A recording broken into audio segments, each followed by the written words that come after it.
നമസ്കാരം. International Islamic university of prophetic studies അല്ല medicines, ഇങ്ങനൊരു സർവകലാശാലയെക്കുറിച്ച് നിങ്ങൾ കേട്ടിട്ടുണ്ടോ? ഞാൻ പലയിടത്തും കേട്ടിട്ടുണ്ട്. ഇതിൻ്റെ ഒരു അവാന്തര ശാഖകളെന്ന് പറയാവുന്ന പല പ്രസ്ഥാനങ്ങളും അല്ലെങ്കിൽ പല സ്ഥാപനങ്ങളും കൊച്ചിയിലും തിരുവനന്തപുരത്തുമൊക്കെയായി പല തട്ടിൻപുറത്തുകളിലും ചിലപ്പോൾ വളരെ ആഡംബരപൂർണമായ കെട്ടിടങ്ങൾക്ക് ഉള്ളിലും ഒക്കെ പ്രവർത്തിക്കുന്നതായി കണ്ടിട്ടുണ്ട്. ഇതിൻ്റെ ഒരു അവാന്തര വിഭാഗമെന്ന് ഞാൻ പറയുന്നത് അത്ര ഉറപ്പില്ലാതാണ്. കാരണം കൃത്യമായിട്ട് ഇൻ്റർനാഷണൽ ഇസ്ലാമിക് പ്രൊഫറ്റിക് സ്റ്റഡീസ് സർവകലാശാല അതിൻ്റെ യഥാർത്ഥ പേരൊന്നും കൂടി ഒന്ന് ഓർത്ത് വയ്ക്കുകയുള്ളൂ. കാരണം international Islamic university for prophetic medicines എന്നാണ് ഇനി പരാമർശിക്കാൻ പോകുന്ന സർവകലാശാലയുടെ യഥാർത്ഥ പേര്, അല്ലെങ്കിൽ അവർ നൽകിയിരിക്കുന്ന പേര്. അതിൻ്റെ ഒരു അവാന്തര വിഭാഗമാണ് ഈ മറ്റ് ചികിത്സാ സ്ഥാപനങ്ങളെന്ന് പറയുന്നതിൻ്റെ കാരണം കൃത്യമായിട്ട് അവരുടെ ഒരു അംഗീകാരത്തോടു കൂടി പ്രവർത്തിക്കുന്ന ഒരു സ്ഥാപനങ്ങളാണ് ഇവയെല്ലാം എന്ന് പറയുവാൻ സാധിക്കില്ല. കാരണം ഈ യഥാർത്ഥത്തിലുള്ള ഈ ഇസ്ലാമിക് സർവകലാശാലയ്ക്ക് തന്നെ, പ്രോഫറ്റിക് മെഡിസിൻസിനുള്ള സർവകലാശാലയ്ക്ക് തന്നെ UGCയുടെ അംഗീകാരമില്ല. അതൊരു വ്യാജ സർവകലാശാലയാണ്. രാജ്യത്താകമാനം 32 വ്യാജ സർവകലാശാലകൾ ഉണ്ട് എന്ന് ജനങ്ങളെ അറിയിക്കുന്ന ഒരു പട്ടിക ഇന്നലെ UGC പുറത്തുവിട്ടിരുന്നു. അവയിൽ സ്ഥാനം പിടിച്ച് കോഴിക്കോട് ആസ്ഥാനമാക്കി പ്രവർത്തിക്കുന്ന ഒരു സർവകലാശാല, എയർ കോഡ്സ് ഉപയോഗിച്ചാണ് ഞാൻ പറയുന്നത്, വ്യാജ സർവകലാശാലയാണ് international Islamic university for prophetic medicines. അപ്പോൾ ഇതിനെക്കുറിച്ച് പറയുന്നത് ഈ വ്യാജ സർവകലാശാലയുടെ കൂട്ടത്തിൽ സെയിൻറ്റ് ജോൺസ് യൂണിവേഴ്സിറ്റി എന്ന് അങ്ങനെ ഒരു വ്യാജ യൂണിവേഴ്സിറ്റി കൂടി കേരളത്തിലുണ്ട്. അതായത് 32 എണ്ണത്തിൽ 2 എണ്ണം കേരളത്തിൽ നിന്നാണ്. രാജ്യത്താകമാനം മറ്റ് 30 വ്യാജ സർവകലാശാലകളുമുണ്ട്. വിദ്യാർത്ഥികൾ അല്ലെങ്കിൽ വിദ്യാർത്ഥികളാകാൻ പോകുന്നവർ ശ്രദ്ധിക്കുക എന്നുള്ള തരത്തിൽ UGC പട്ടിക പുറത്തുവിട്ടു.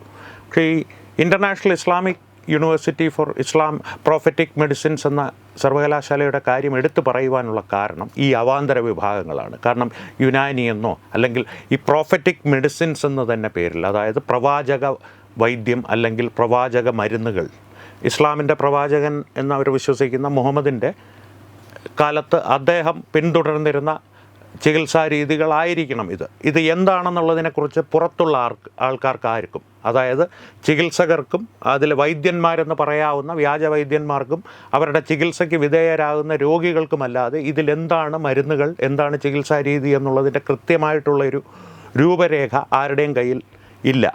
അതാണ് ഏറ്റവും ദയനീയവും അപകടകരവുമായിട്ടുള്ളൊരു വസ്തുത. കാരണം ഇത്രയും കാലമായിട്ടും ഒരു രോഗചികിത്സാ വിഭാഗം വ്യാജമായി കേരളത്തിലെ സമൂഹത്തിൻ്റെ ഇടയിൽ നിലനിന്നിട്ട് പോലും സർക്കാരുകൾ, മാറി മാറി വന്ന സർക്കാരുകൾ ആരും അതിന്മേൽ ശ്രദ്ധ പതിപ്പിക്കുകയോ അതേ സംബന്ധിച്ച് എന്തെങ്കിലും അന്വേഷണം നടത്തി അതിനെക്കുറിച്ച് സമൂഹത്തെ ബോധവാന്മാരാക്കുകയോ ചെയ്തിട്ടില്ല എന്നുള്ളതാണ് ദയനീയവും അപകടകരവുമായിട്ടുള്ള ഒരു വസ്തുത. അതുകൊണ്ട് തന്നെയാണ് ഈ international Islamic university for prophetic medicines എന്ന വ്യാജ സർവകലാശാലയെക്കുറിച്ച് മാത്രം നിങ്ങളോട് പറയുന്നത്. അപ്പോൾ ഈ അവാന്തര വിഭാഗങ്ങളുടെ കാര്യം ഞാൻ പറഞ്ഞു. ഒരു വാർത്ത അല്ലെങ്കിൽ ഒരു വാർത്തയുടെ ശൃംഖലകൾ നിങ്ങൾ ഓർക്കുന്നുണ്ടാവും.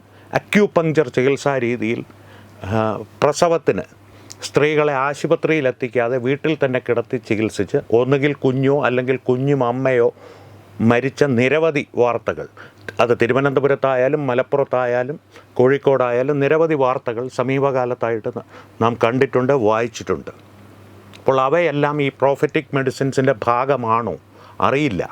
ഒരു പക്ഷേ ആകുവാനാണ് സാധ്യത. കാരണം ഇസ്ലാമിക ചികിത്സാ രീതി എന്നുള്ള രീതിയിലാണ് ആശുപത്രിയിൽ സ്ത്രീകളെ എത്തിക്കാതെ, പ്രസവിക്കാറായ സ്ത്രീകളെ അല്ലെങ്കിൽ അവരുടെ പ്രസവത്തിനായി ആശുപത്രിയിൽ എത്തിക്കാതെ വീട്ടിൽ തന്നെ കിടത്തി ചികിത്സിച്ച് അവരുടെ ജീവന് തന്നെ അപകടകരമായൊരു സാഹചര്യം പലരും സൃഷ്ടിക്കുന്നത്. അവരുടെ മാത്രമല്ല, പിറക്കുന്ന കുഞ്ഞിൻ്റെയും അല്ലെങ്കിൽ പിറക്കാൻ പോകുന്ന കുഞ്ഞിൻ്റെയും ജീവൻ അപകടകരമായിട്ടുള്ളൊരു സാഹചര്യം സൃഷ്ടിക്കപ്പെടുന്നത്. അപ്പോൾ ഇത്തരത്തിലുള്ള വ്യാജ സർവകലാശാല, പ്രത്യേകിച്ചൊരു മതപരം എന്നുള്ളത് ഒരു നിമിഷത്തേക്ക് മാറ്റി നിർത്താം. കാരണം മതത്തിൻ്റെ പേര് പറഞ്ഞിട്ടുള്ള വിവിധ വ്യാജ സർവകലാശാലകൾ ഈ പട്ടികയിലുണ്ട്. മതത്തിൻ്റെയോ അല്ലെങ്കിൽ സംസ്കാരത്തിൻ്റെയോ പേര് പറഞ്ഞിട്ടുള്ള അതെല്ലാം ശ്രദ്ധിക്കേണ്ടതാണ്. പക്ഷേ അവയുടെയൊക്കെ അപകടം ഒരു വ്യാജ സർട്ടിഫിക്കറ്റിൽ ഒതുങ്ങും. പക്ഷേ ഇതൊരു ചികിത്സാ രീതിയെ പ്രതിനിധീകരിക്കുന്ന ഒരു സർവകലാശാലയാണ്. അതിൻ്റെ ഒരു വ്യാജ സർവകലാശാലയാണ്. യാതൊരു വിധത്തിലുള്ള അംഗീകാരവും ഇല്ലാതെ രാജ്യത്ത് അല്ലെങ്കിൽ നമ്മുടെ സംസ്ഥാനത്ത് പ്രവർത്തിക്കുന്ന ഒരു ചികിത്സാ രീതിയുടെ വ്യാപനത്തിനായി പ്രവർത്തിക്കുന്ന ഒരു സർവകലാശാലയാണ്. അതാണ് ഇതിനെ ഏറ്റവും അപകടകരമായൊരു സംഗതിയാക്കുന്നത്. ഇനി ഒരു കാര്യം കൂടി നിങ്ങളോട് ഞാൻ എടുത്തു പറയാം. ഇത്തരത്തിലുള്ളൊരു അനാസ്ഥത സർക്കാരുകളുടെ ഭാഗത്തു നിന്നുണ്ടായി എന്ന് ഞാൻ പറഞ്ഞല്ലോ. ഇതിൻ്റെ ഒരു മറുവശം ഒന്ന് പരിശോധിക്കൂ. കോവിഡിൻ്റെ കാലത്ത് മരിച്ചുപോയ മോഹനൻ വൈദ്യർ ഓരോ ചികിത്സാ രീതികൾ അദ്ദേഹത്തിൻ്റെ, അത് സത്യമായിരിക്കാം, അതുകൊണ്ട് പ്രയോജനം നേടിയവരുണ്ടായിരിക്കാം, അല്ലെങ്കിൽ അത് വ്യാജമാണെന്ന് കരുതുന്നവരുണ്ടായിരിക്കാം. അദ്ദേഹം പൂർണ്ണമായി വ്യാജനായിരുന്നു എന്ന് തന്നെ കരുതുക. അദ്ദേഹത്തിനെതിരെ ഉണ്ടായൊരു ആക്രമണം ആരോഗ്യമന്ത്രി ശ്രീമതി ശൈലജ ഉൾപ്പെടെ മുന്നിട്ടിറങ്ങി മോഹനൻ വൈദ്യരെയൊക്കെ പിടിച്ചകത്തിടേണ്ടതാണ് എന്നുള്ള പരസ്യ പ്രസ്താവന നടത്തുകയും അദ്ദേഹത്തിൻ്റെ ഈ ഒരു പ്രചരണത്തിനെതിരെ, അല്ലെങ്കിൽ അദ്ദേഹത്തിൻ്റെ ഒരു ചികിത്സാ രീതിയുടെ സ്വയം പ്രചരണത്തിനെതിരെ രൂക്ഷമായ വിമർശനങ്ങൾ ഉന്നയിക്കുകയും ചെയ്തത് നിങ്ങളുടെ ഓർമ്മയിലുണ്ടാവും. അതേ വിമർശനം, അതിൻ്റെ ഒരു അംശമെങ്കിലും, 10-1 വേണ്ട 100-1 ഞാൻ നേരത്തെ പറഞ്ഞ നിരവധി ജീവനുകളെടുത്ത അക്യൂപങ്ചർ എന്ന ചികിത്സാ രീതിക്ക് നേരെ ഉണ്ടായതായി നിങ്ങൾ കണ്ടിട്ടുണ്ടോ? ഇല്ല, കണ്ടിട്ടുണ്ടാവാൻ യാതൊരു സാധ്യതയുമില്ല. ഒരു ഒഴുക്കൻ മട്ടിലുള്ളൊരു പ്രസ്താവന. ഇത്തരത്തിലുള്ള ചികിത്സകൾക്കൊന്നും ആരും പോകരുത് കേട്ടോ. കൃത്യമായ നടപടികളെടുക്കും, ശക്തമായ നടപടികളെടുക്കും. ഒഴുക്കൻ മട്ടിലുള്ളൊരു പ്രസ്താവന ആരോഗ്യ വകുപ്പിൽ നിന്നുണ്ടാകും, അല്ലെങ്കിൽ ആരോഗ്യമന്ത്രിയിൽ നിന്നുണ്ടാകും, മുഖ്യമന്ത്രിയിൽ നിന്നുണ്ടാകുവാൻ സാധ്യതയില്ല. മോഹനൻ വൈദ്യരുടെ അല്ലെങ്കിൽ മോഹനൻ വൈദ്യരെ പോലുള്ള മറ്റ് നാടൻ ചികിത്സാ രീതികൾ, സിദ്ധവൈദ്യമോ മറ്റോ പോലെ ആണെങ്കിൽ DYFIക്കാർ തെരുവിൽ ഉറഞ്ഞു തുള്ളി തുടങ്ങുമായിരുന്നു. മുഖ്യമന്ത്രിയുടെ ഭാഗത്തു നിന്നും പ്രസ്താവന ഉണ്ടാകുവാനുള്ള, അതിനെതിരെയുള്ള പ്രസ്താവനകൾ ഉണ്ടാകുവാനുള്ള സാധ്യതകൾ വളരെ വലുതാണ്, അല്ലെങ്കിൽ വളരെയേറെയാണ്. പക്ഷേ ഇത്തരത്തിലുള്ള ഈ പ്രോഫറ്റിക് മെഡിസിൻസിനെതിരെ ഇത് വ്യാജമാണ് എന്ന് രാജ്യത്തെ സർവകലാശാലകളെ അംഗീകരിക്കുന്ന പരമാധികാര സമിതി അല്ലെങ്കിൽ പരമാധികാര ബോഡി പറഞ്ഞാൽ പോലും ഒരു പ്രതികരണവും ഉണ്ടാകില്ല. ഇതിലൊന്നും ആരും തലവെച്ച് കൊടുക്കരുത് എന്നുള്ളൊരു മുന്നറിയിപ്പ് പോലും വൈകുന്നേരം എന്തൊരു കരുതലാണ് ഈ മനുഷ്യൻ എന്ന് സ്വയം PR-ലൂടെ പറയുന്ന നമ്മുടെ രാജ്യത്തിൻ്റെ രാജാവിന്, സ്വയം പ്രഖ്യാപിത രാജാവിൻ്റെ ഭാഗത്തു നിന്നുണ്ടാകുവാനുള്ള സാധ്യതയില്ല. അതുകൊണ്ട് തന്നെയാണ് തത്വമേ ന്യൂസ് ഇത്തരത്തിലൊരു മുന്നറിയിപ്പ് നിങ്ങളുടെ മുന്നിലേക്ക് വയ്ക്കുന്നത്. കാരണം ജാഗ്രത പാലിക്കുക. കാരണം ഇതുവരെയുള്ള ഇത് ഇന്നും ഇന്നലെയും തുടങ്ങിയൊരു സർവകലാശാലയല്ല. സർവകലാശാല എന്ന് ഞാൻ പറയുമ്പോൾ അത് കൃത്യമായ ആ അർത്ഥത്തിലെടുക്കുമെന്ന് ഞാൻ കരുതുന്നു. കാരണം വ്യാജ സർവകലാശാല, ഓരോ തവണയും വ്യാജ എന്ന് പറയണ്ട എന്ന് കരുതിയിട്ടാണ്, അല്ലെങ്കിൽ ആവർത്തന വിരസത ഉണ്ടാക്കുന്ന, അല്ലെങ്കിൽ തന്നെ പല കാര്യങ്ങളും ആ പേര് തന്നെ പലതവണ ഞാൻ ആവർത്തിച്ച് പറഞ്ഞു കഴിഞ്ഞു ഇതിനിടയ്ക്ക്.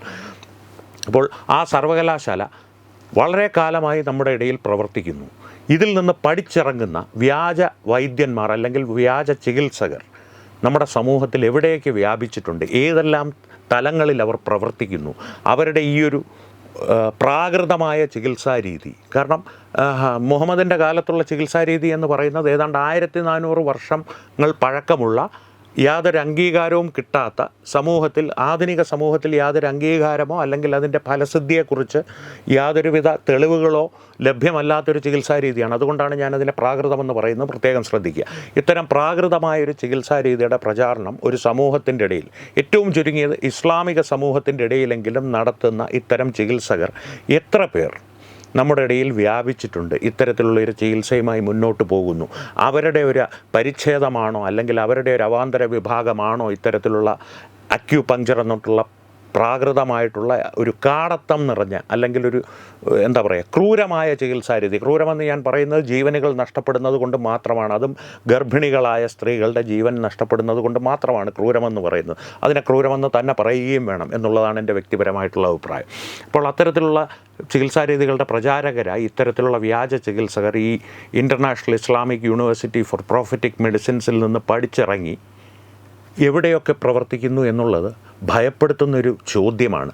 അതിൻ്റെ ഉത്തരം കണ്ടെത്തേണ്ടത് ഞാനോ നിങ്ങളോ അല്ല, സത്യത്തിൽ സർക്കാർ സംവിധാനങ്ങളാണ്. നമ്മുടെ ഭരണ സംവിധാനങ്ങൾ അതിന് മുതിരുമോ ഇല്ലയോ എന്നുള്ള ചോദ്യത്തിൻ്റെ ഉത്തരം ഇപ്പോൾ തന്നെ എനിക്കും നിങ്ങൾക്കും അറിയാം. പക്ഷേ അത് തെറ്റായിരിക്കണേ എന്നുള്ളൊരു പ്രാർത്ഥനയോടുകൂടി സമൂഹത്തിലെ ഇത്തരം പ്രവണതകളെ ഭയപ്പാടോടുകൂടി നോക്കിക്കാണുവാൻ മാത്രമേ എനിക്കും നിങ്ങൾക്കും കാണുകയുള്ളൂ, സാധിക്കുകയുള്ളൂ. ആ ഒരു വീക്ഷണകോണിൽ ഇതിനെ നോക്കുമ്പോൾ ഈ ഒരു ഭയം എപ്പോഴും നമ്മുടെ ഉള്ളിൽ വേണം. കാരണം ഭരണ സംവിധാനങ്ങൾ നമുക്കനുകൂലമായി പ്രവർത്തിച്ച് നമുക്ക് വേണ്ട വിവരങ്ങളെങ്കിലും ഏറ്റവും ചുരുങ്ങിയത് നമുക്ക് നൽകുന്ന ഒരവസ്ഥയില്ലെങ്കിൽ ജാഗ്രത കൂടുതൽ പാലിക്കേണ്ടത് എൻ്റെയും നിങ്ങളുടെയും കടമയാണ്. കാരണം ജീവൻ എൻ്റെയും നിങ്ങളുടെയുമാണ്, നമ്മുടെ കുട്ടികളുടെയാണ്, നമ്മുടെ പ്രിയപ്പെട്ടവരുടെയാണ്. അതുമാത്രം ശ്രദ്ധിക്കുക. പ്രത്യേകിച്ച് മുസ്ലിം സമുദായത്തിലുള്ളവർ ഇത്തരത്തിലുള്ള വ്യാജ ചികിത്സാ രീതികൾ ദയവ് ചെയ്ത് അവലംബിക്കാതിരിക്കുക. അതിൻ്റെ ഒരു ഭയാനകത മനസ്സിലാക്കുക. ഒരു ദൈവവും ഇത്തരത്തിലുള്ളൊരു ചികിത്സയിലൂടെ നിങ്ങളുടെ ജീവൻ നഷ്ടപ്പെടുത്തുവാൻ ഇഷ്ടപ്പെടുകയില്ല, അല്ലെങ്കിൽ നിങ്ങളോട് ആജ്ഞാപിക്കുകയില്ല. അതൊരു വസ്തുത മാത്രമാണ്. നമസ്കാരം. Brought you by Kerala AIDS control society.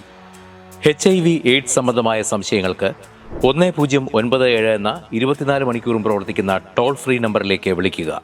വാട്സാപ്പിലും ഫേസ്ബുക്കിലും ഒക്കെ സ്റ്റാറ്റസ് അപ്ഡേറ്റ് ചെയ്യാറുണ്ടല്ലോ. HIV സ്റ്റാറ്റസോ HIV പിടിപെടാനുള്ള സാഹചര്യങ്ങളിൽ കൂടി അറിഞ്ഞോ അറിയാതെയോ കടന്നു പോയിട്ടുണ്ടാവാം. എന്ത് തന്നെയായാലും മുൻകൂട്ടി പരിശോധിച്ച് HIV സ്റ്റാറ്റസ് അറിയൂ.